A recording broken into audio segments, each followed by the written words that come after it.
Yo, yo. Hey, what's going on?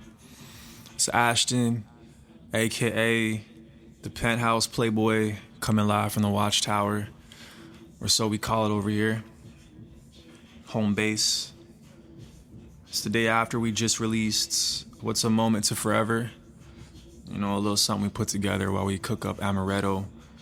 You know, it's been a journey, since we started cooking for amaretto, and in that time we've been really cooking up two other projects, which one I can't say because we might just drop soon too, but I don't want to speak too soon and too early and get my expectations up, because I get excited for the music just as much as anyone else that's waiting for it too. So, but while I'm in a reflective state, I'd rather just talk to you who's listening and who wants answers if you have questions. And so What's a Moment to Forever really has just been a mantra, and kind of like the company. When I say company, I talk about OT, of course, but the company's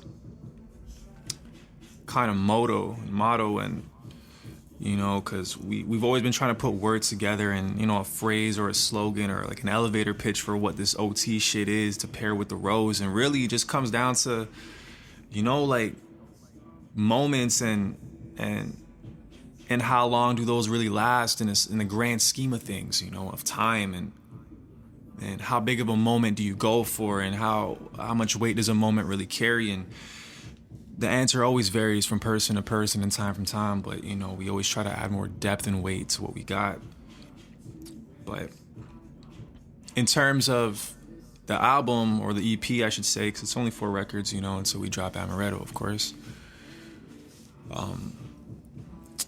I guess the answer lies in all those songs we have there, and Ducked Off, for instance, the intro, how we start off this thing, it's more like me reflecting on a time when I was living in Saga, which I still am, but somewhere else.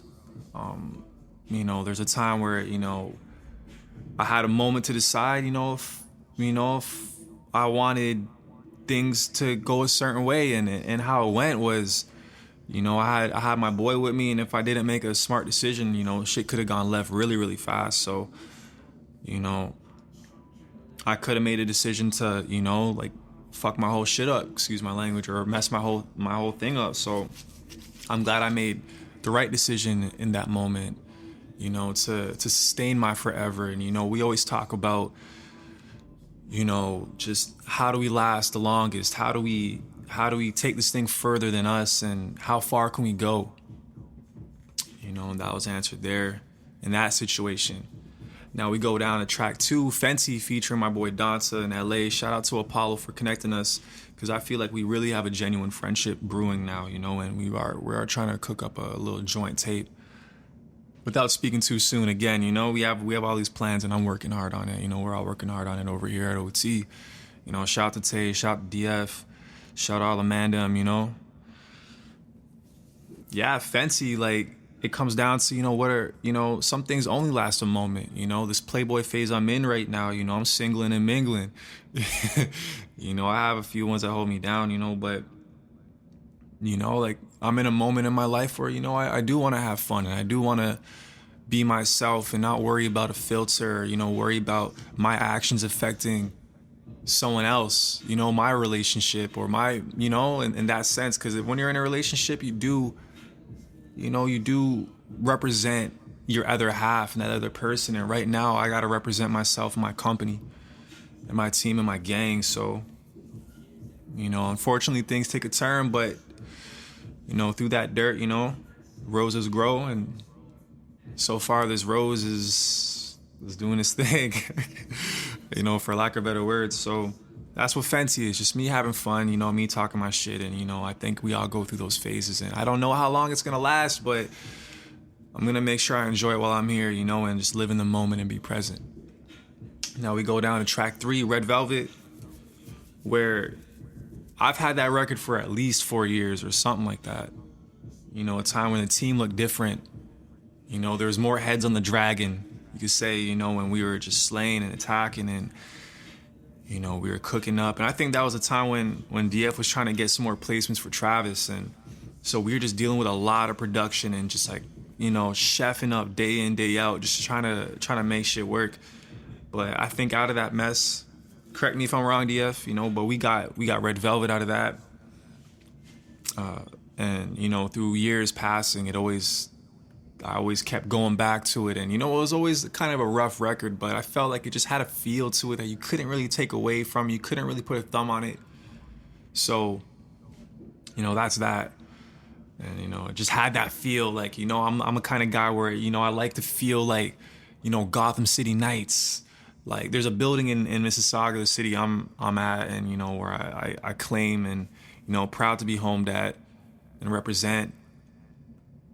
There's a building with gargoyles on it, and I'm always like to myself, I'll drive down Burnham Thorpe or Mavis, and I look at the skyline. I'm like, I always want a song where I look at the skyline, and it's just, I want to hear my music play. I want to look at it and be like, fuck, like I can hear myself on that. I can hear our sound on it. I can hear the production. I can hear the sentiments and the message.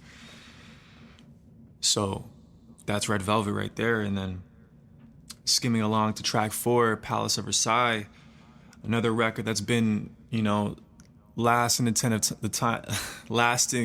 test of time, which is, we've had that for a couple of years. Me and Jaden, we had a period of time where we were just, trying to cook up like a tape, and this is, I think, around the time of Regime that we cooked up, and we just had so much production and so much time on our hands. And this is when he was back living in the city too, and we were just in the basement of V Lab. Shout out to that, shout out to all the mans that represent that too. Nika 97, Daniel, Big Goat, Eric, of course, where that was a time where we were, just in V Lab and just, spending nights from like 12 a.m. sessions to like 5, 6. And shout out to DF for always being prepared for that. But yeah, we just, if we're talking about what's a moment to forever, it always came down to, like generational shit. We're talking about coming from like the bottom of the bucket.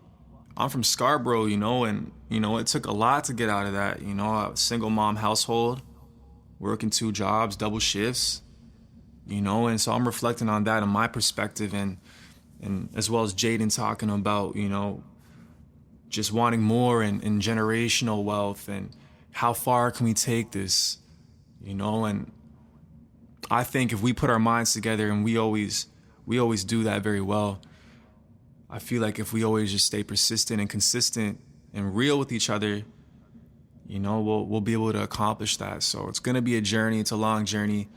I started off this whole thing, my demo tape call journey, and just to remind myself to enjoy it while we're here. And it's been nothing but fun. A few hills, a few tropes, but what's good without bad? And, we've been able to do that.